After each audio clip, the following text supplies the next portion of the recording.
কোন বড় খেতে দিয়ে বাড়ির পাশে পরিষ্কার করে দা। আচ্ছা মালিক, আমার এই মাসের বেতনটা। তোর কাছে না খবর নাই শুধু ইয়ে করে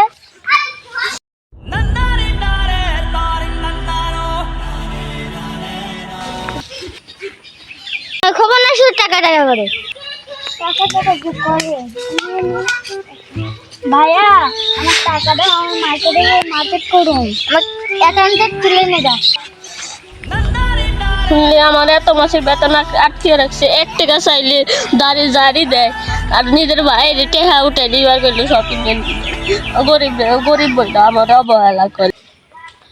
মালিক কইছে বাড়িটা পরিষ্কার করতে, বাড়িটা পরিষ্কার করে রাখলাই।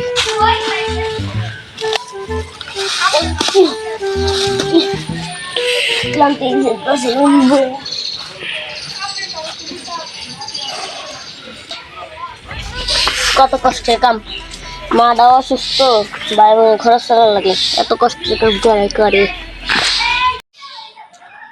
কাজ এলো কাজ দিয়ে মালিক আমাকে আপনি মারলেন কেন?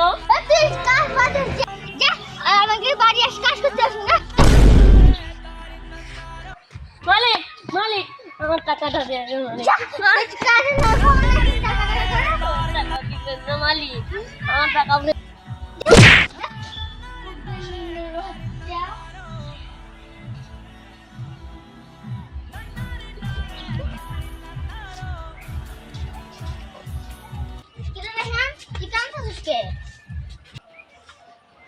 গরিব মানুষ ভাই, আমার 6 মাসের টাকা ভাই রেখেছি ভাই, 1 টাকাও ভাই দেয় নাই ভাই।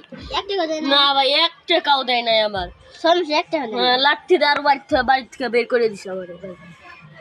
চল একটা বুদ্ধি আছে আমার কাছে কি বুদ্ধি বন্ধু কো আমারে? গরিবের টাকা সবাই মাই রাখেন আমার কাছে একটা বুদ্ধি আছে ওর ভাই অপহরণ করে নিতে হইব। আচ্ছা বুঝছি। মার্কেটে গেলাম মার্কেট দেখলাম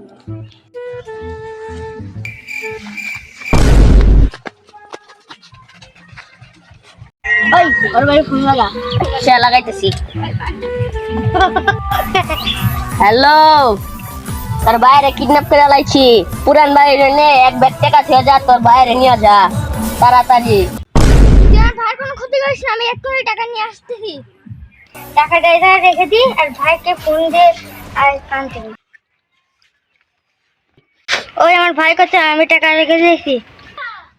তুই ওদিকে থাক, আমি তোর বাইরে লয়ে আইতাছি। ওই তো টাকাটা নিয়ে যাই। টাকা তো আমি পেয়েছি, তাহলে ওর বাইরে ফেরত দিয়ে দিই। আলহাজ, ওর বাইরে পুরান বাড়ি ওই জায়গায় দিয়ে যা। আচ্ছা ঠিক আছে দিয়ে আসতেছি। নিয়ে যাও তোর ভাইয়ের কাছে, খারাপ তোর ভাই একটু করে নিয়ে দেবে।